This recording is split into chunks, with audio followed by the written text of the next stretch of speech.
네, YTN 라디오 이재현의 뉴스 정면 승부 1부 시작합니다. 1부에는 오늘의 주요 뉴스 정리하는 순서죠. 뉴스 인앤아웃 순서입니다. 김영민 아나운서 나오셨습니다. 안녕하세요. 네, 안녕하세요. 네, 오늘의 주요 뉴스 의미와 배경을 해설해 드립니다. 추은호 해설위원 함께합니다. 안녕하세요. 네, 안녕하세요. 네. 자, 오늘 국민의힘 비대위원 명단이 발표가 됐고 이게 다 통과가 된 거죠? 네, 그렇습니다. 주호영 비대위원장이 오늘 비대위원 명단 발표했는데요. 당연직으로는 주호영 비대위원장, 권성동 원내대표, 성일종 정책위의장 3명을 포함해서 원내 인사로는 충북 출신 초선인 엄태영 의원, 판사 출신의 비례대표 전주혜 의원, 또 원외 인사로는 정양석 전 의원과 윤석열 대통령의 측근으로 알려져 있죠. 대검 수사관 출신 주기환 전 6.1 지방선거 광주시장 국민의힘 후보, 또 청년 비대위원으로는 84년생 최재민 강원도의회 의원, 또 86년생 이소희 세종시 의원이 발탁됐습니다. 조금 전에 열린 상임 전국위에서 비대위원 최종 의결 작업이 이루어졌고요. 이로써 비대위 구성이 확정이 된 건데요. 네. 주호영 비대위 구성이 됐습니다. 평가해 주신다면요. 첫 번째 뉴스 부탁드립니다. 일단 비대위가 구성이 됐기 때문에 기존의 최고위원회는 이제 공식으로 완전히 해체가 됐습니다. 네. 그래서 새 지도부가 출범이 됐는데 면면을 보면은 당연직 3명을 빼고 6명 모두 다 당내 인사들입니다. 네. 외부에서 수혈된 인사는 하나도 없고요. 그동안 주호영 위원장이 시비에서 자유로운 사람들을 뽑겠다 이렇게 말한 적이 있어요. 네. 그거는 가급적 계파색이 없는 사람들로 채우겠다라고 하는 뜻으로 받아들일 수 있는데 실제로 보면은 이제 엄태영 의원이나 전주혜 의원 계파색이 좀 약한 현역 의원이다. 또 정양석 전 의원은 김종인 비대위 체제의 사무총장을 지냈었다. 네. 그리고 청년 여성 목도를 신경을 썼다라고 평가를 돼 있는데 지금 의회 인선이 주기한 전 광주시장 후보입니다. 당내에 오랫동안 활동한 것도 아니고 또 윤석열 전 대통령과는 굉장히 또 친한 측근으로 알려져 있지 않습니까? 네.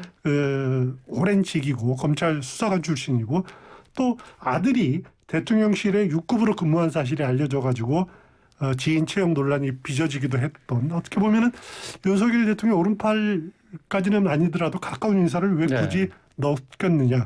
주호영 위원장하고는 그런 개인적인 인연이 있나라고 하는 생각이 드는데 아직 명확하지는 않습니다만은 네.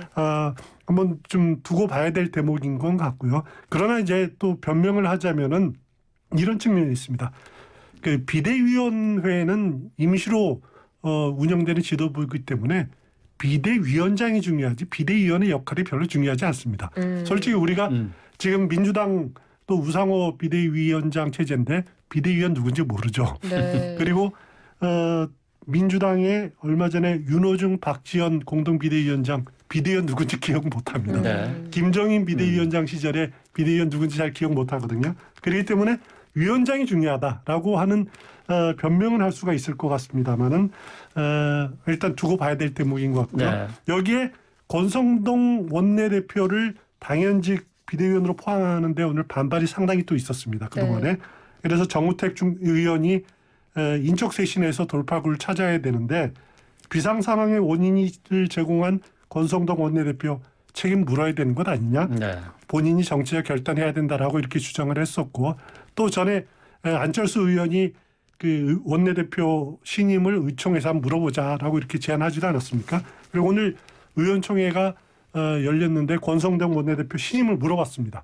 62명이 참석을 했는데 찬성 반대 몇 표인지는 밝혀지진 않았습니다만은 재신임하기로 결론이 났습니다. 그래서 그동안 권성동 원내대표를 둘러싼 그 논란은 일단락되어졌다. 이렇게 보시면 될 것 같습니다. 네, 이렇게 주호영 비대위가 꾸려졌는데요. 그렇지만 또 변수가 있죠. 이준석 전 대표의 가처분 신청 결과에 따라서 이제 비대위가 제동에 걸릴 수도 있는 그런 상황입니다.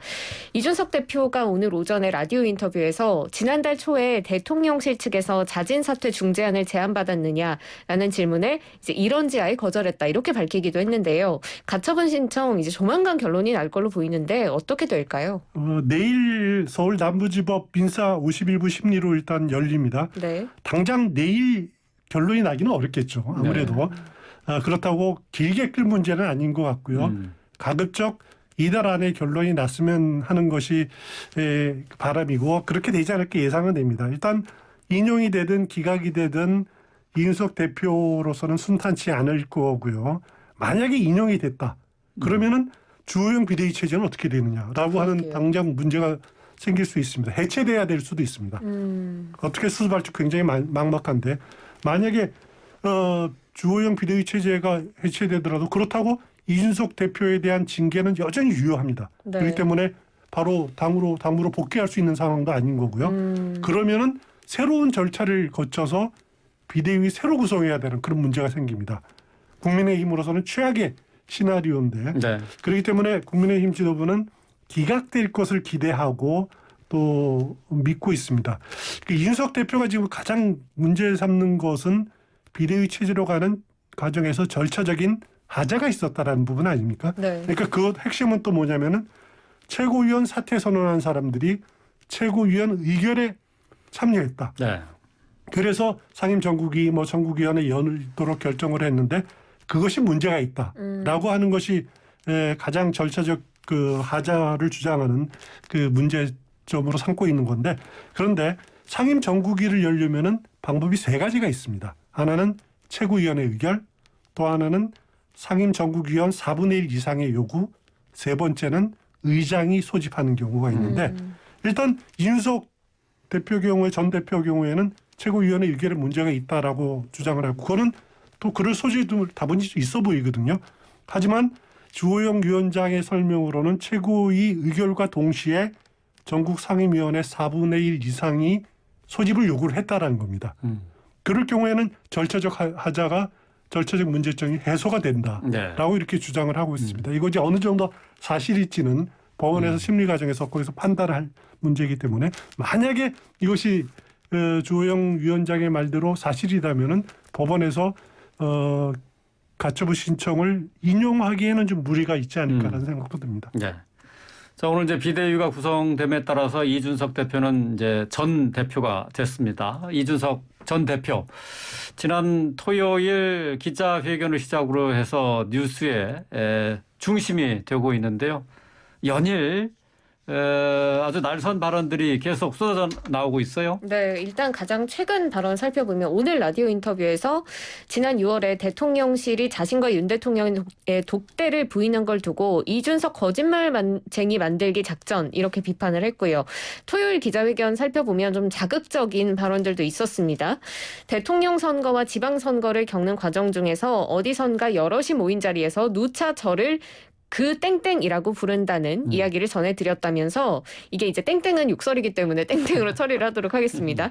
저한테 선당후사를 이야기하시는 분들 매우 가혹하다. 선당후사란 대통령 선거 과정 내내 한쪽으로는 저에게 대해서 이 땡땡 저 땡땡 하는 사람을 대통령 만들기 위해 당대표로서 열심히 뛰어야 했던 제 쓰린 마음이 여러분이 입으로 말하는 선당후사보다 훨씬 아린 선당후사다라고 이제 윤석열 대통령은 정면으로 비판을 했죠.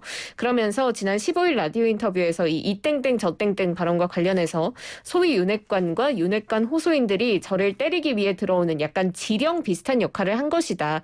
이렇게 말을 했는데요. 그러니까 대부분의 발언이 윤 대통령을 향하고 있다라고 봐야 될 것 같습니다. 그렇습니다. 국민의힘 내부에서는 발언이 굉장히 부적절하다라는 입장이 많았는데요. 어떻게 보셨습니까? 요즘 국민의힘 논란을 보면은 사자성어 시험하는 것 같습니다.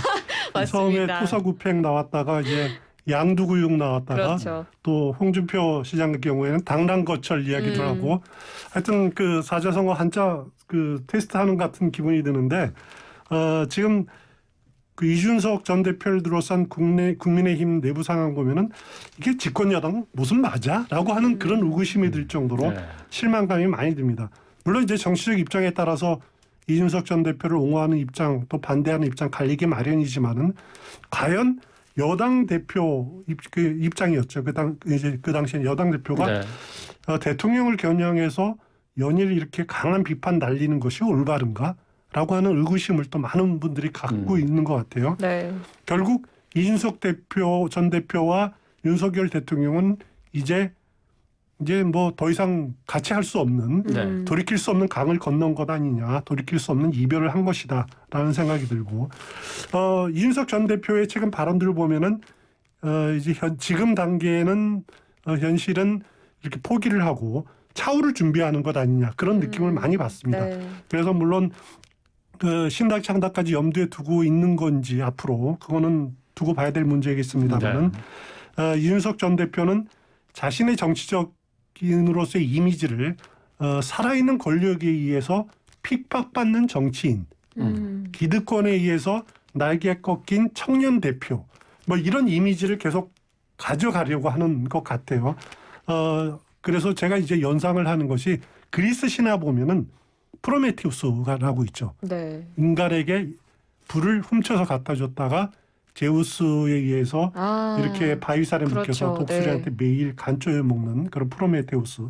그 프로메테우스적 영론에 사로잡혀 있다. 그러니까 뭐냐면은 자신은 보수 정당의 2030 세대 젊음이라는 불을 안겨줬지만은 기득 정치인에 묶여서 매일매일 고통을 당하고 있다라고 하는 프로메테우스적인 나는 사명관, 영웅관 이런 것에 좀 사로잡혀 있다는 생각이 듭니다. 근데 그게 과연 이준석 대표가 프로메테우스인지 아니면은 단순한 나르시스트인지 이거는 좀 더 유권자들과 역사가 판단할 문제인 것 같은데 결국 이렇게 핍박받는 정치인이라는 이미지를 준다라는 것은 차후 등장할 수 있는 여지를 남겨두겠다라고 하는 겁니다.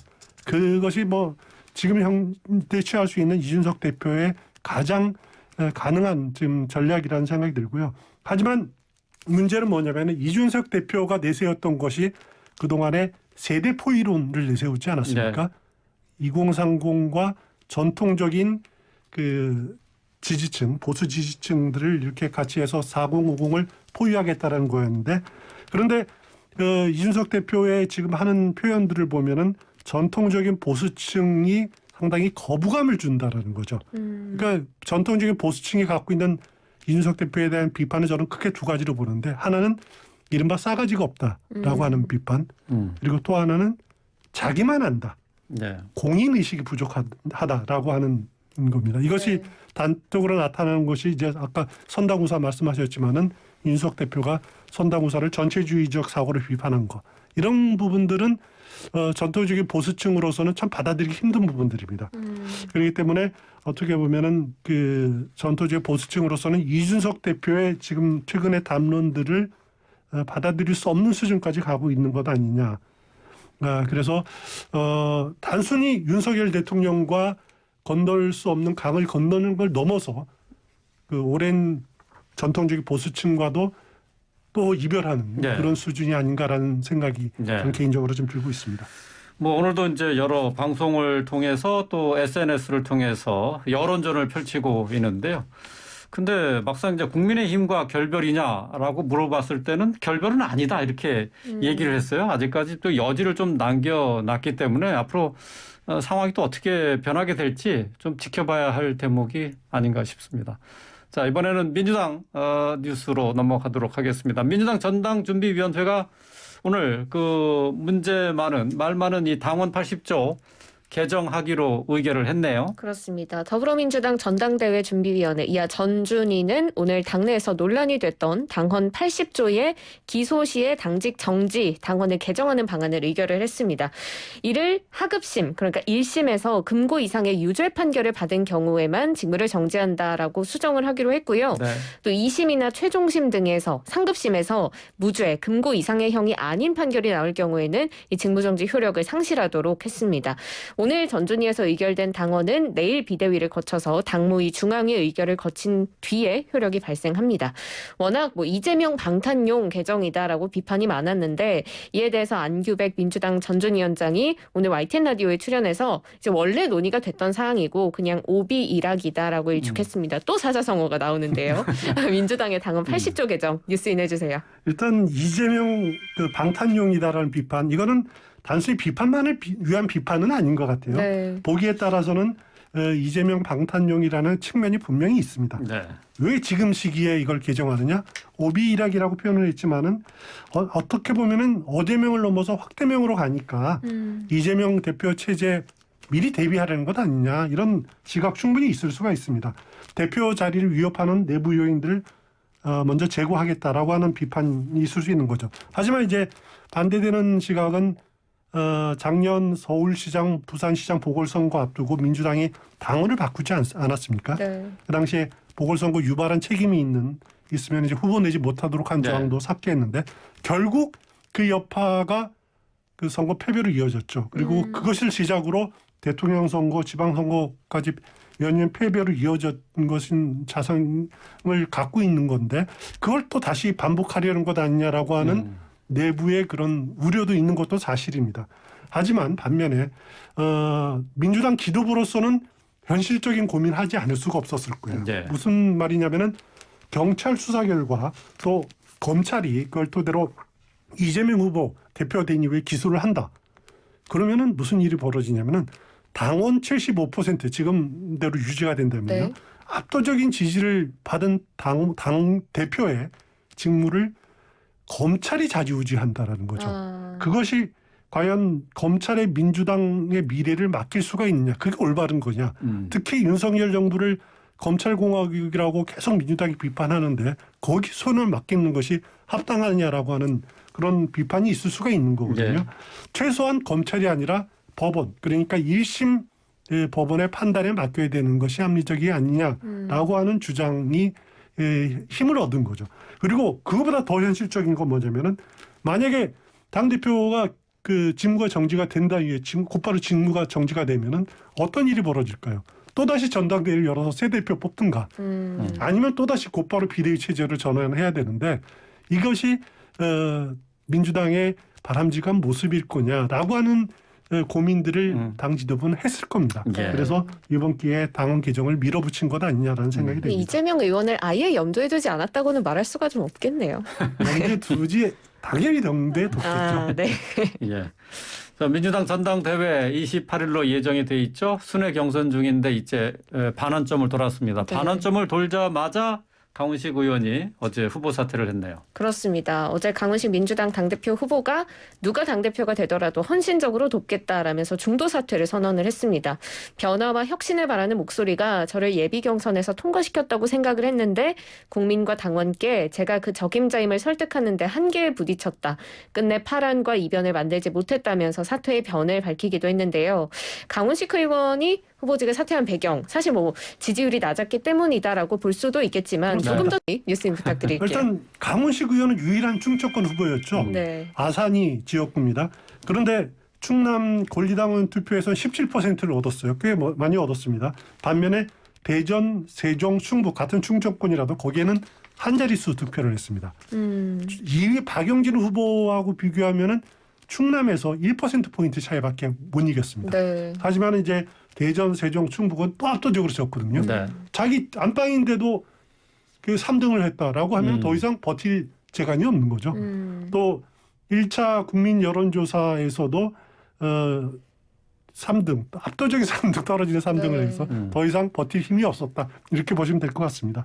그런데 이제 단일화를 하지 않았습니다. 박용진 후보와. 그냥 이제 사퇴를 해버렸는데 그러면서 1대1이 아니라 오히려 확대명에 힘을 실어준 게 아니냐라는 평가가 있습니다. 그렇습니다. 네, 어떻게 보셨어요? 예, 저는 후보 단일화 없을 거라고 누차 이야기를 그렇죠. 했었는데 이젠 그 양자 대결로 굳어졌고요. 저는 개인적으로는 남아있는 변수는 없다. 네, 확대명은 분명한 거고. 근데 사퇴하는 마당에 왜 단일화를 굳이 거부했는지 하는 부분이에요?